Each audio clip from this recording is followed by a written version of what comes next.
My wife Anna passed away in January 23, and she was heavily involved in the school here as a past pupil, board member and so on like that.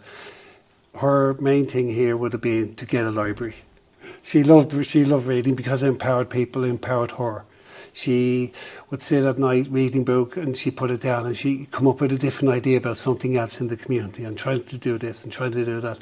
Our students come from an area that at times can be a little bit complex, but their creativity, their imagination and their ability to dream big is massive. This space is giving them the time and the resources to be able to do that.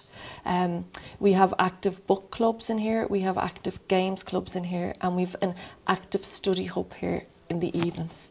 This is actually a resource that isn't available in Inchicore at the moment because our library is currently closed down and we're operating on a very small skeleton library with skeleton hours. So this gift has been allowed us to close the gap for our students so that the lack of resources in the area is not affecting them when it comes to their literacy levels and their love of reading.